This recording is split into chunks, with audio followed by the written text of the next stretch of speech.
Christina Mulheran here at the newsroom at Humber's North Campus. It's April 5th. Here's what's making news. A recent Facebook data breach has affected far more users than originally thought.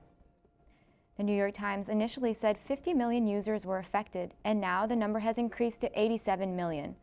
Facebook's Chief Technology Officer Mike Stroper released a statement saying the majority of the breached users are within the U.S. Over 600,000 Canadian users were also affected by the breach. Following the incident, the stock prices of Facebook has dropped by a staggering 16%. Facebook CEO Mark Zuckerberg is expected to testify to the U.S. House of Energy and Commerce Committee next week. Yet another data breach to tell you about. This one is DriveHer, the brand new ride-sharing service that only launched in Toronto last month, has temporarily suspended operations after learning its user data was breached. The app, which is branded as a service with female drivers serving female passengers, was created to empower women and keep them safe. Now, the company says its drivers' personal information has been breached, but they do say the credit card information does not appear to be vulnerable. Good news for Ontarians who use public transit. Premier Kathleen Wynne and Toronto Mayor John Tory announced today reduced costs of GO Transit trips to Presto users starting early 2019.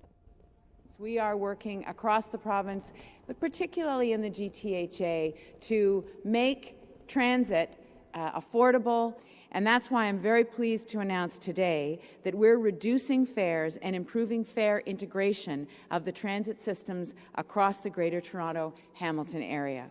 The bottom line is that transit users don't care about city borders or about different governments or transit organizations. They just want to get to school or to work or to a game or to the theatre or to a concert quickly and conveniently and affordably.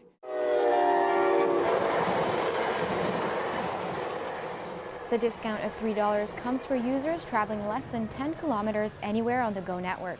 The new discount is estimated to save riders up to $720 each year.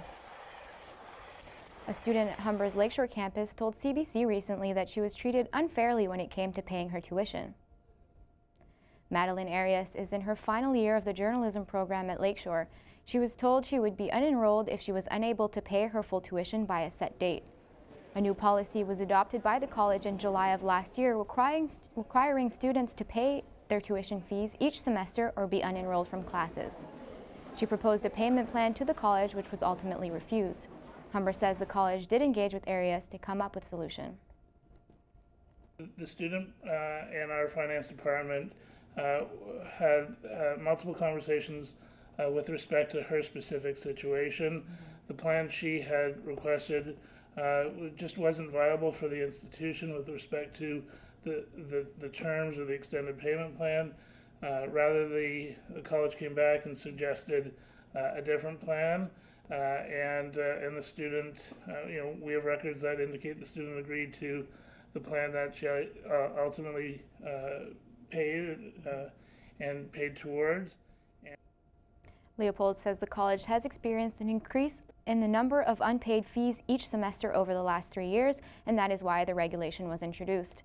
The college says it works closely with students to try and put together a payment plan that better fits their needs. Humber College's community is one person smaller. Nicole Turcotte, a student in the Humber's photography diploma program, was tragically killed in a chain reaction car accident in January. Friends, family, and faculty decided to honor her life in the best way they knew how. An exhibit featuring some of her best photos. Humber News reporter Tyson Launschlager has more on this story. They're beautiful photos, and they were taken by her. Nicole Turcotte, a final semester photography student at Humber College, was killed in what police have described in the past as a road rage incident. She died in a multi-car accident on the QEW in Mississauga in January. Before her untimely death, Turcotte was an avid photographer with a love for nature, as seen in her photography. David Scott, the program coordinator of the photography program, worked with Turcotte's family to set up the exhibit to commemorate her life.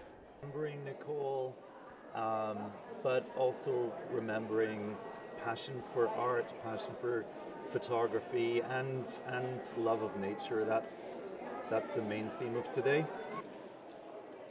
Filing in and out of the art exhibit were many of Turcotte's friends and family. An emotional day for loved ones still grieving a loss that could have been prevented. So one of the many photos here today that Nicole Turcotte did take is this one right here. This is a photo of her boyfriend, who was also in the car at the time of the accident. Turcotte, her boyfriend Josh Fongesmith, and a friend were on the way back from Niagara Falls on January 27th, where they were visiting a sick family member when the accident happened. That's when the accused 32-year-old Yasir Beg of Mississauga allegedly caused the accident and fled the scene. He turned himself into OPP on February 7th and now faces multiple charges, including dangerous driving causing death and failing to remain at the scene of a collision. Now the family is just trying to remember Turcotte for the life she lived and the things she loved before the tragic accident. Nicole Turcotte was 22. Tyson Lautenschlager, Humber News. In sports news, day one of the Commonwealth Games wrapped up in the Gold Coast last night. Canada, along with 11 other Commonwealth nations, are participating in the 11-day tournament. England dominated after the first day, winning 11 medals, while Canada sits at fourth with 6. Taylor Ruck won the sole Canadian gold medal so far in the women's 200-meter freestyle. Humber's very own CJ Nofuente is one of the guards playing for the Canadian basketball team. She'll debut for Canada on Sunday against the Australian side. We leave you today with this, a tourist ban in one of the Philippines' most famous destinations.